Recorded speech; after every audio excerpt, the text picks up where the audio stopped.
So I've owned my Heyday WT2 for 2 years, and I'd like to share my experience. I've put it through its paces. I'm coming up on about 300 hours, so I have a lot of experience with the boat, and I know the advantages and the shortcomings, and how the boat holds up.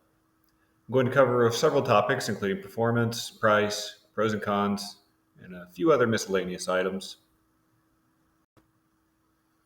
First, let's talk about the performance.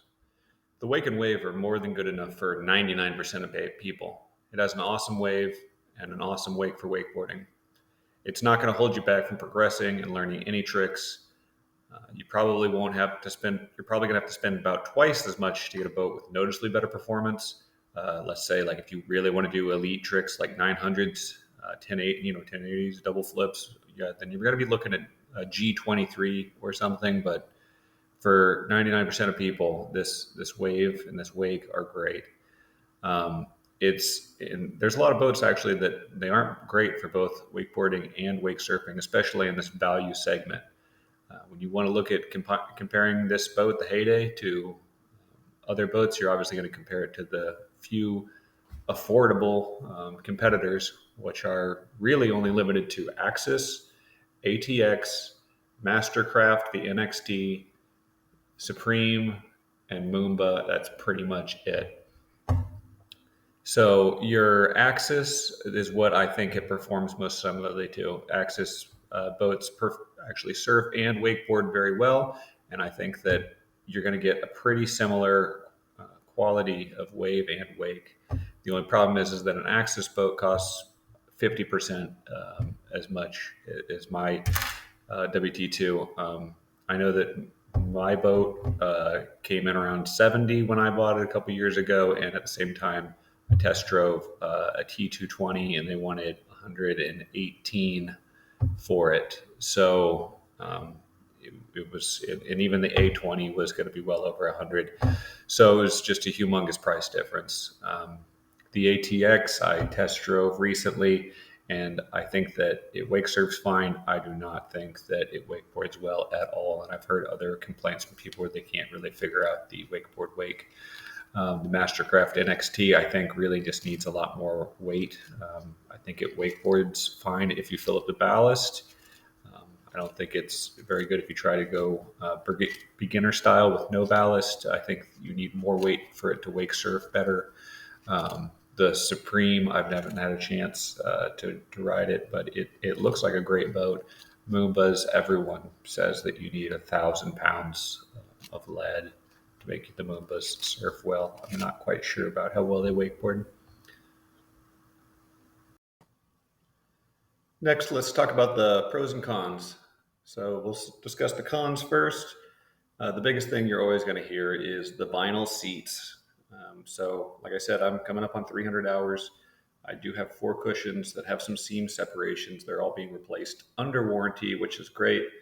Um, I think one of the things you just have to expect is that after a certain amount of use, especially if you end up standing on your seats, like the walkover at the front and the back, that you're going to have to replace those. And it's a small price to pay. In my mind, if you're going to spend many tens of thousands of dollars more, that you could just spend a few $1,000s to reupholster the boat after many years, because the seam separation isn't super noticeable. It's actually quite livable until it gets so bad that you want to actually just reupholster the boat.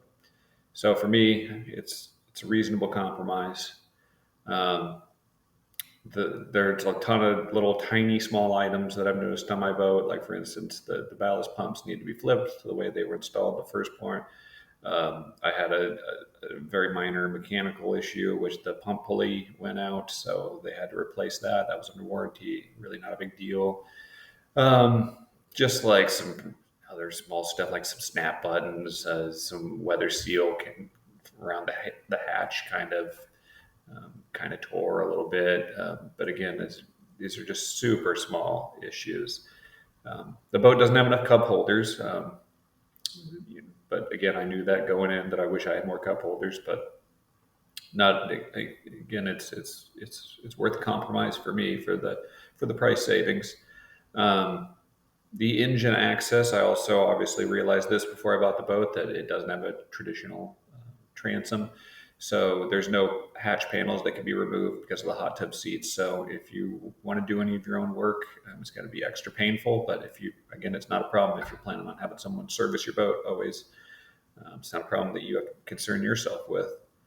Um, Obviously, the boat is very affordable. Thus, the fit and finish is less than on pretty much any other boat.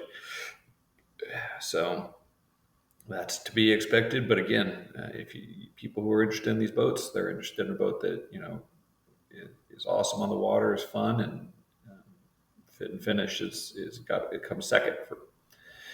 And then maybe the last thing I'd like to talk about for a con is the thickness of the hull. It's not as heavy of a boat, not as thick of a hull, which just the main problem with that is ride quality. If you go through chop, it just doesn't ride as smooth.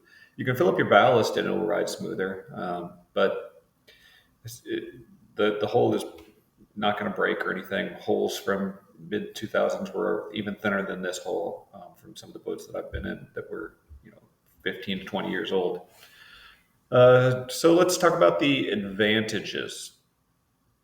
So conversely to the thickness of the hull is that the boat is lightweight. Then because the hull is not that thick, it's still plenty strong, but it's a lot lighter, so you can tow it with a mid-sized truck.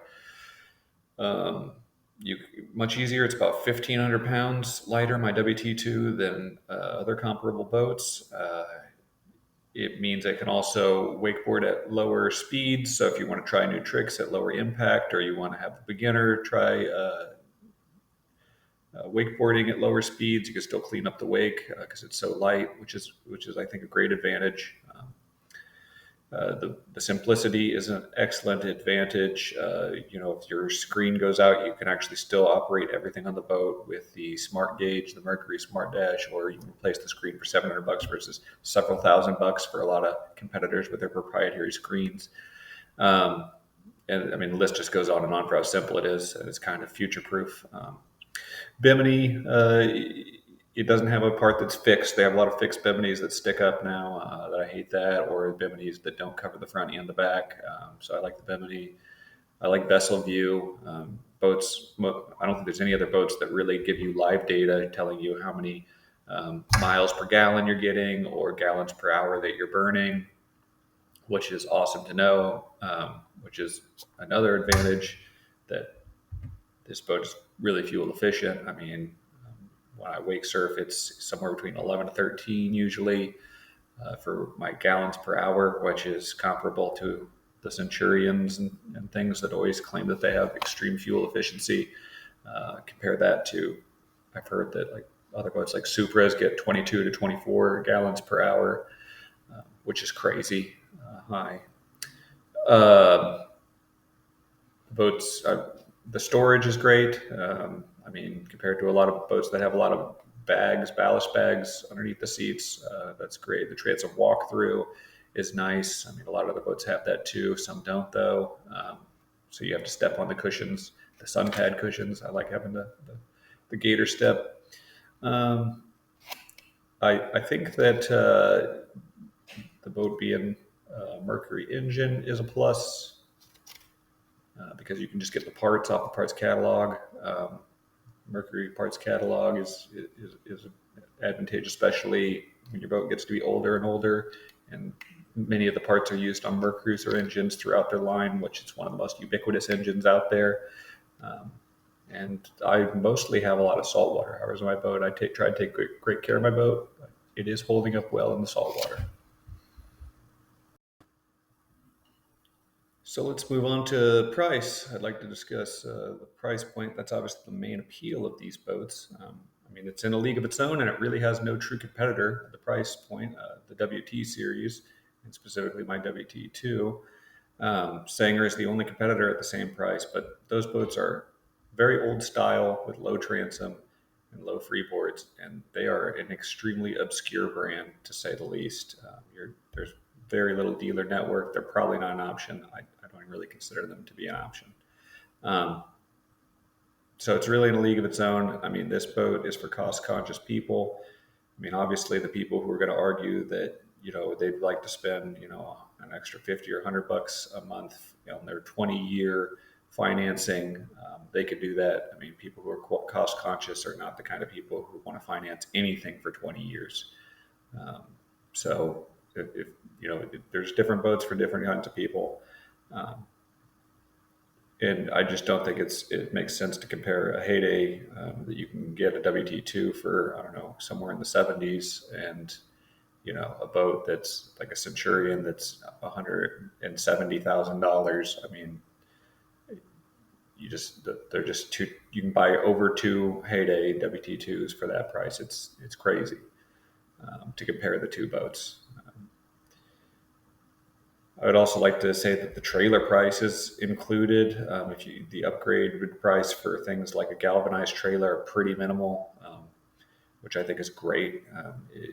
It seems like a lot of other boat manufacturers don't include the trailer in the price. I mean, when I looked at the prices for Supremes, they all did not include the trailer price, and the trailer was going to be an extra about $7,000, which is a lot of extra money. I think even 10 if I wanted to get it a custom aluminum one, or if I want to get galvanized, it was going to be over seven. So that's a big deal as well.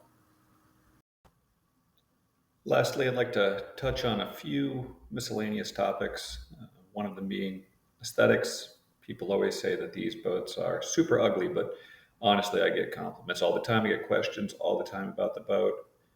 95% of boats out in the water are like pontoon boats, some old center consoles, just like a sea rays and stuff. Like this boat is more attractive than 95% of the boats out there. Yeah, obviously, a Paragon looks more attractive than my WT2, but honestly, it's an attractive boat. It's much more attractive than average. It would be like comparing a very attractive girl at the mall to a movie star. It would be an analogy that I think is apt.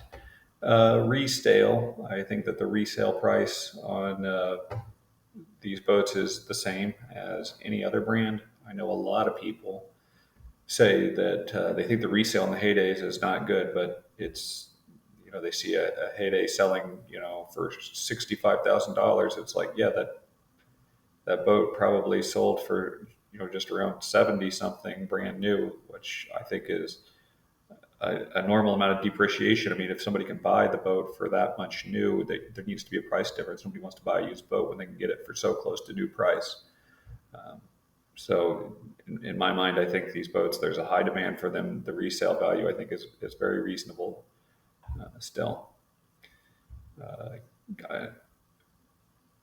I guess we'll also compare it to the H22, H20. I think those are also great boats. I just think that once you spend more money like that, I think you can still get both of those boats for under 100K, which would still make them cheaper than most of the competitors.